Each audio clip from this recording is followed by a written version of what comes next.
Right, hello Cabbage fans. No, still not a thing. We're going to do a review of a little Cobi set. If you have wondered, we're in somewhere different today.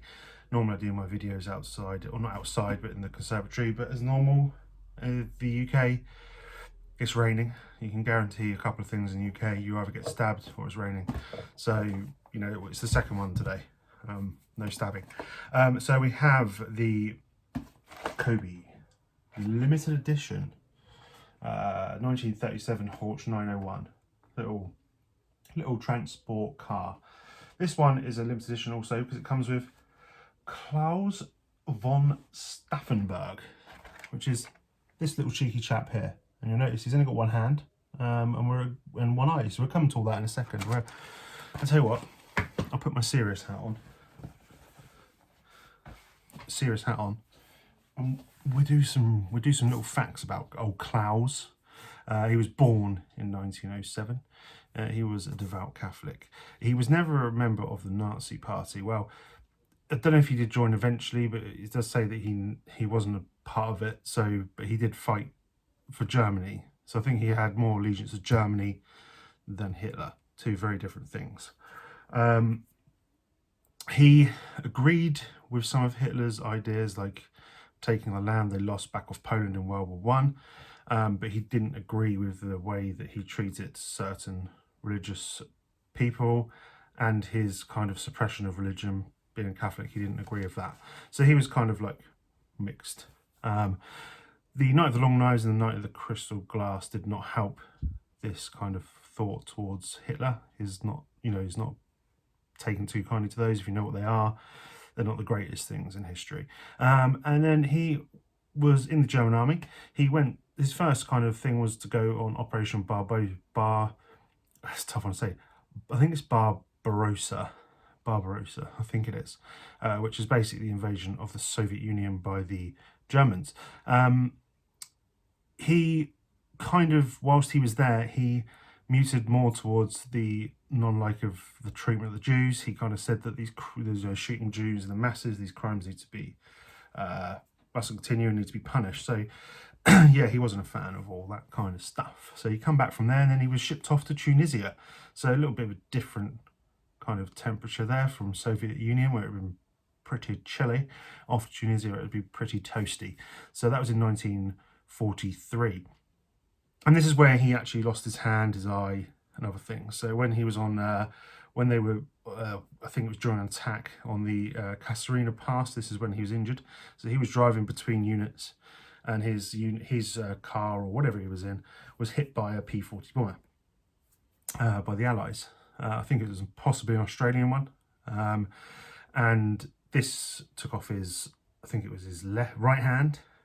He was left with two fingers on this hand.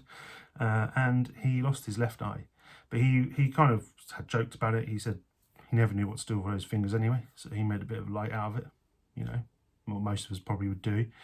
And then he was sent back to Germany to rehab. Now this is where he kind of got into starting a coup. Now he couldn't do a coup because he was kind of bedbound, so he saw an opportunity of Operation Valkyrie. Now that's obviously what the film with Tom Cruise is called. Now Operation Valkyrie was a contingency plan that in the case that they couldn't get messages from the bottom of the chain to the top, that someone would take over because they'd assume that the top was no longer there. Now Hitler signed this, but they didn't realise in secret they changed what Valkyrie was. So they basically changed it to that if Hitler died, all his regime would have no power. So if he went, all the people went with him. So that'd be like Goebbels, Goebbels and all those people would all be gone. So it was quite a clever idea. So they got that signed by Hitler. He didn't know what he was signing up for there. Always read the small print on anything you do, even if you're an insane dictator. Read your small print. So we fast forward to the 20th. No, we don't fast forward to 20th of July quite yet, because D-Day happened just before this. So this is where the Allies went over to France to liberate France, go over to Germany. Didn't quite get as far as Germany, but liberate, you know, France, Holland, all those kind of places. And a lot of the German officials thought, yep, this is where we're going to lose the war now. You got the Americans, you got the Canadians, you got the Brits. They're all knocking on the door.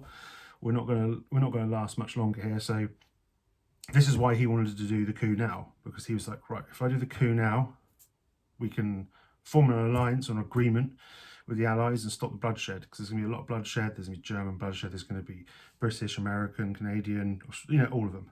There'll be a lot of bloodshed, civilians, everything. So that was quite a good idea. So this is when he went for it.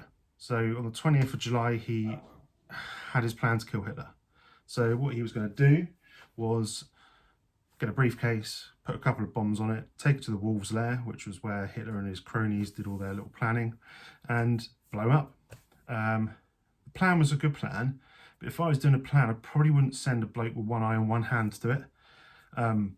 But he could get in these circles, I guess. That's why they used him. So he had some specially adapted pliers to set this bomb.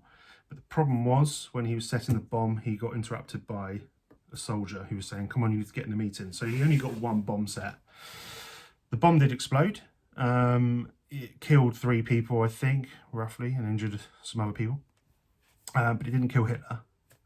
Hitler was stood behind a wooden table leg, which saved him. Now, obviously, Klaus didn't know this. He was driving off. He saw an explosion. He thought, yeah, they're all toast. So let's initiate Operation Valkyrie. So he went back. He initiated it because everyone thought Hitler was dead. So they were like, yep, he's dead. Right, we take control. But little did he know that Goebbels came over the radio and said that Hitler hadn't died. And then they knew exactly what happened. So they went and arrested Klaus. I think it was a shootout. He got shot in the arm, if I remember correctly from the film. And then he was executed on the 21st of July, so the very next day. Interestingly, on the execution, he was third in line to be shot. There was quite a few of these people. Excuse me. And as he was about to be shot, one of his friends stood in front of him, took his bullets. And then just before he got shot, he said, long live our sacred Germany. So he was always more about Germany than Hitler. I said they're two very different things.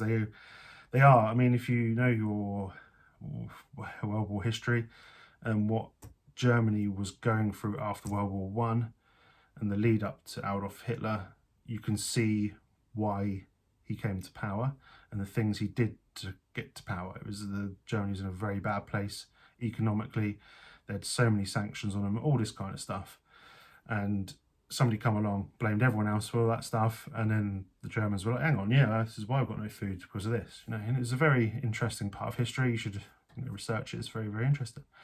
But that's enough of the serious stuff. Let's get down to building this set and have a little look at what we think of it. So yeah, let's get it done.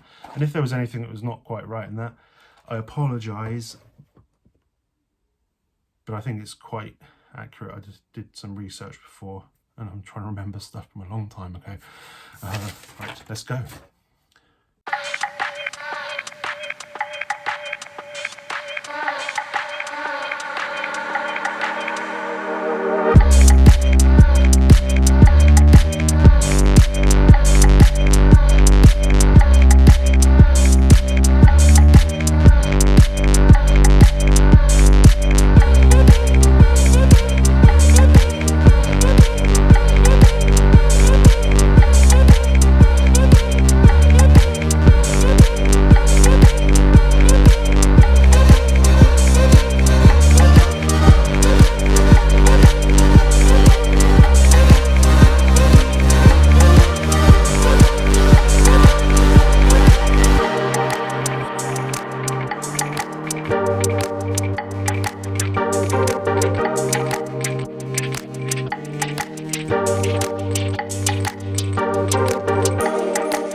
Right, so here we have the finished article. Yeah, there's a lot to like about this, a lot. I mean, those printed tiles there telling me which number set I've got is pretty cool. So number 939. There's the little car itself, so there's a nice print on the front. Those are glow-in-the-dark headlights as well, so that's a nice little feature. And some nice printing on the side again, and some printing on the rear here for the number plate. So yeah, that's nice. Comes with a certificate. So this is number 939. The certificate of authenticity. Certificate of authenticity. So that's really cool. And you can see there 939. 939. Then we have the minifigs here. So there's a really cool printed map tile there, and then we have the soldier, and then we have Klaus himself. So let's get them up here. So there's a soldier. They're very strange minifigs in my opinion, but the print on them is excellent. Like the body print, the face prints are very cool. So he's just a normal soldier. He'd probably be the driver. And then we've got Klaus himself here. Oh, I've knocked him over. There's Klaus himself. So he's got his really cool eye patch. He's missing his hand. Nice body prints again. Yeah, it's a nice little fig, that one. And then we've got the car itself. So I think this is really, really cool. I love the limited edition thing on it. It'd be so good if Lego did limited edition stuff with certificates. How cool would that be? But I know they're, they produce so many sets, so it might be a challenge for them to do that, but it would still be pretty awesome. I'm just popping them in their car. His hats come off.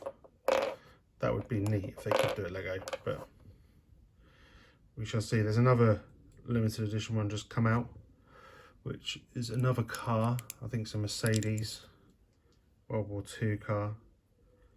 This blooming guy's hat keeps coming off.